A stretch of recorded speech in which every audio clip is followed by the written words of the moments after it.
On the first Tuesday of the month, we always want to make sure that we're talking about the basics, the foundations. How do you make sure that your body is functioning and healing in the best way possible? Well, that's Chiropractic 101 is what we call that. And as you can tell, our topic's going to be about sleep and the quality of sleep. I want to remind you that if just falling asleep was as easy as knocking yourself out with a pill, that everyone would just be taking a pill, but there are definitely side effects to that. And there could be longer term damages. So your body, if working properly, if you're taking care of it in certain ways, you should have good sleep. Ultimately, your body should sleep quite well. When it's not, and when you're having challenges with the quality of your sleep, getting to sleep, staying to sleep, that's kind of an indication to you that there's some things in your lifestyle that are not supporting your body's healing. So in every workshop, we always try to bring up some main points. What are one of the main points? Well, the first main point is that in order for you to be healthy, you need to have certain pillars. You need these foundations of healing and health. So we call these the be well process, which means simply that if you want to be well, you probably need to eat well, you need to think well, and you need to move well. We call this the eat, move, think philosophy. Now, some people may add a fourth one and call it sleep well. But I would contend that if you take care of eating, thinking, and moving, you really will be well. But that is easier said than done, right? Are you getting, 20 or 30 minutes of exercise every day? Are you are you journaling every morning or every night or both? Are you writing down gratitudes? Are you doing breath work and relaxation? Is every time you look down at your plate, half of it at least vegetables and some fruit? Or is your body being fed and moved properly? Now, when it's not, that's kind of our next point here, is when our bodies are dysfunctioning, or we would say in this office subluxated, there are factors that cause those things. So your body, in order for your brain, we'll call this your brain, to communicate with your body, that requires some sort of channel or pathway, right? What is it that connects your brain and your body? Any ideas? You can't be, there you go. Oh my gosh, on the first try. We have a brain and our body. So we got the B and the B. We'll call this the little b. The body's the little b. The big B is your brain, and that's the important one. So your nerves are going to go from your brain down to your body. In order for your body then to communicate back to your brain, we use what again? A nerve. Nerves again.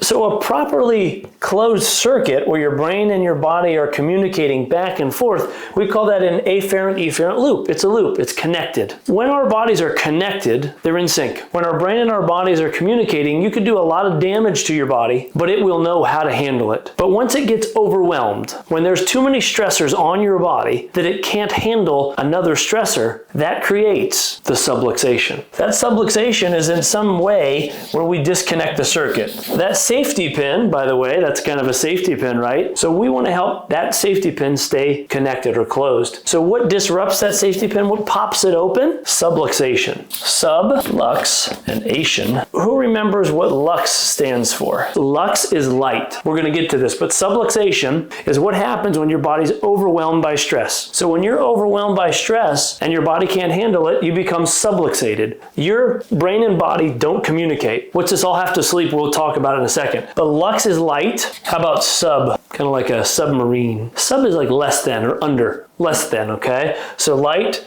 and then less than. You're not going to read this, it's okay. And ation is a condition of. So a condition of less light. Our bodies run on light. Really, light signals go through our electrical nervous system is using light. And the condition, when there's less light flowing through our system, your bulb is dimmed. Your dimmer switch is down. It should be 100%. And when it's not 100%, you don't sleep well. You don't feel well. That's subluxation. Just so you know, all these things affect your sleep. But what are the things that cause us to become subluxated? The 3 T's, we call it. The 3 T's. Thoughts, there we go. So think well, right? If we're thinking well, then we have good thoughts, but bad thoughts can cause us to be subluxated. Very good, Lisa. How about traumas? Get hit by a car, fall off of a bike, sit in a seat too long. Toxins, very good, Sherry. Thoughts, traumas, and toxins. Those are the 3 T's. Those cause us to subluxate. So the whole point being here was that if you can, you start to limit in your lifestyle and in maybe your diet, you try to eliminate toxins. We can make choices. Halloween was just here. It was a bunch of toxins all at once Tried to bombard as many young children as possible. That was Halloween. More kids should be getting adjusted today, right? All right. Second thing, traumas. Well, we all probably sit and hold ourselves in horrible habits of daily stress. Bad postures, bad positions. We can start to move better, start to move more often, start to exercise. And lastly, the stress in our bodies, our negative thoughts become things. And all these cause subluxations, which cause a condition of less light. And when our body is overwhelmed with stressors and toxins, it can't get rid of all of them when you sleep, and it may wake you up. Or it may be, you might be so stressed you can't get to sleep. Or you might wake up and just feel like I just don't feel rested at all. So getting back to the basics is the key, but let's kind of talk a little bit about some of this. So let's talk more about sleep quality. My hope is this. What are the factors that impact sleep quality? I think I just said it. Basically all your poor choices throughout the day, all the stress you're under, the poor food you're eating, and the lack of exercise impact your sleep. Those are the biggies, okay? What's the next thing we're going to talk about? We're going to learn, what you can do, and then we're going to kind of talk about some tools, and I think we're already hitting that already. So here's a good point. According to the CDC, more than 1/3 of the US adults are getting insufficient sleep. So we're going to talk about why it's so important to look at these things. A lot of my patients, I'd say, a certain percentage can't get to sleep well. They don't fall asleep well or easily. We're going to talk a little bit about what that means. There's also those patients, I have a lot of them, they can't stay asleep. And then there's the next step that maybe they don't wake up, but they wake up and they don't really feel rested. So there's so many factors at play here, but let's just talk about some simple things to think about. The first is this: if you're a person who can't fall asleep, number one is for any of these processes, any of these is important, is a sleep routine. You got to try to get to bed at the same time and wake up at the same time. If you don't work the next day or you have different things going on and your schedule's going up and down and it's a roller coaster, your sleep will probably be a roller coaster. You need routine. Okay?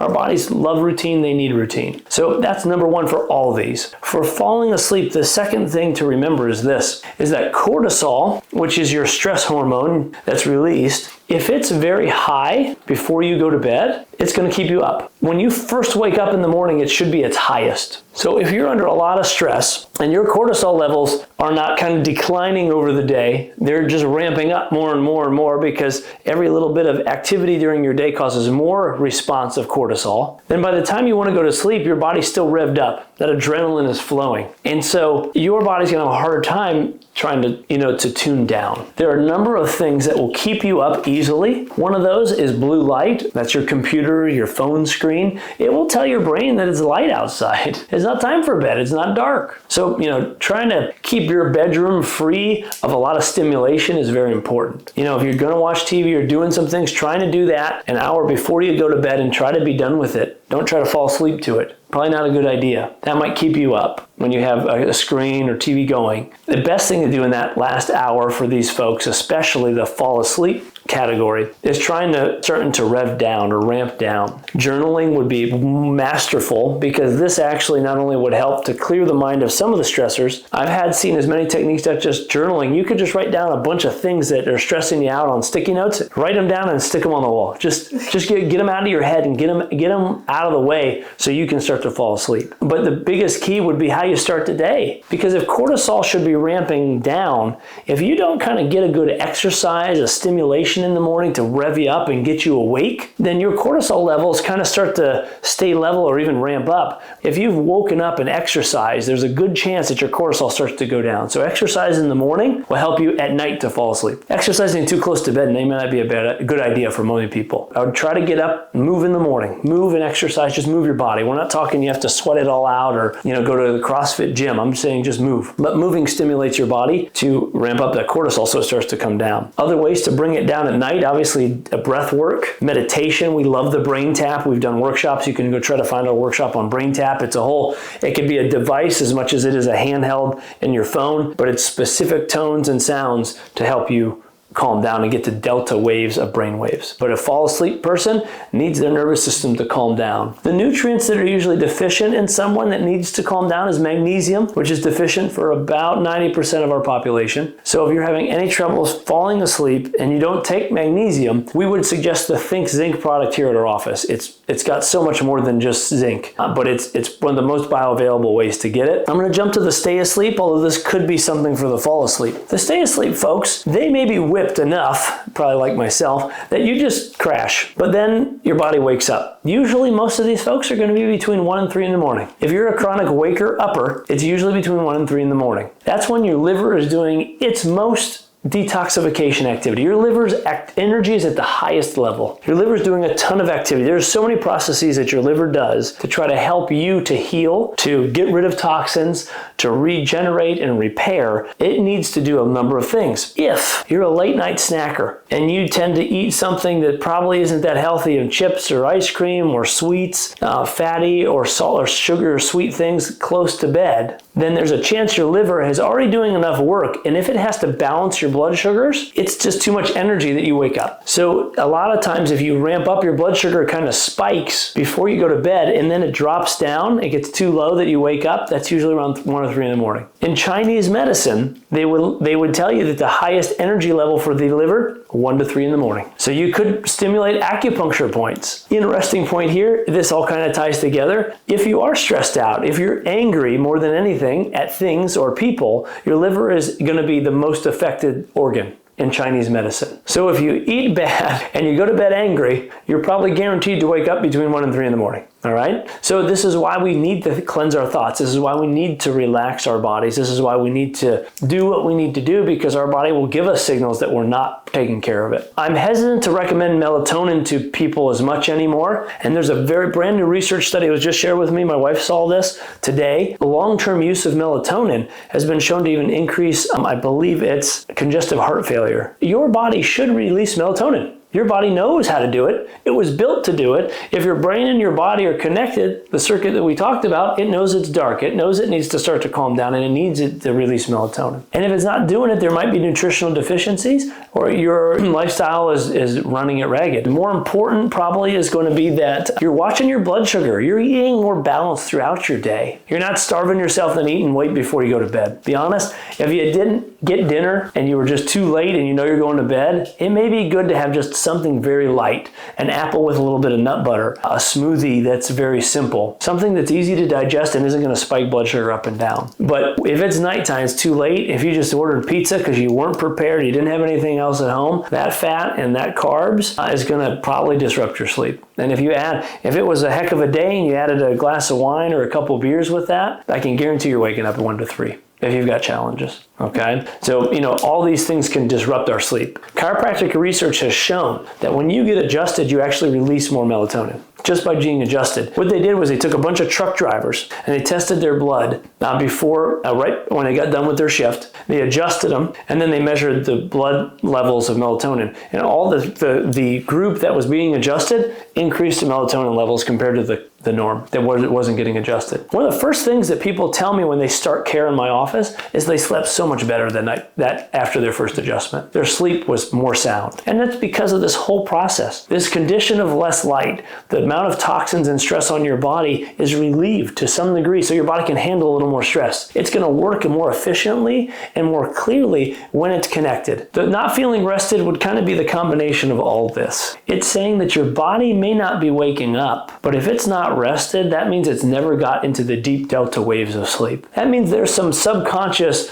programming running in the background that your body, when it sleeps, it tries to rid of all the stressful thoughts throughout the day. How does it do that? It's called dreams. That's how your body cleanses your psychological and neurological system so that you can go through the next day. If you're not getting sound sleep, if you're not dreaming, then your body's building up these stressful subconscious thoughts, and those things will ruin sleep. They will wake you up. That scatter and chatter will go all day long. This was a lot. I'm just like to fire things at you guys. We talk about anything from, looking for a new mattress to, looking for new pillows. We recommend these two. We have accounts with these that we really like, but there's so many good things out there. Again, talk to folks that are professionals and start challenging yourself with looking for better foundation. But there's always the thing. Think about it. Every day you can make a choice of moving better, eating better, and thinking better. And you might be able to do all those things without a lot of work. But it's just 1 degree of change will get you to a point where your body starts to have a better balance. For me, the best sleep I usually ever get is after I get adjusted and if I'm doing a cleansing type of diet, which means that I'm eliminating caffeine usually from my diet, sugar, alcohol, and probably excessive carbs. I'm eating vegetables and meat mostly and getting fruit, and that's about all I'm doing. I'm keeping that very regular through the day, and my sleep is the best it ever is. And if you could imagine, my mind goes pretty crazy. So thank you guys for being here. We'll see everyone next Tuesday if you want to come. Have a good one. Bye, everybody.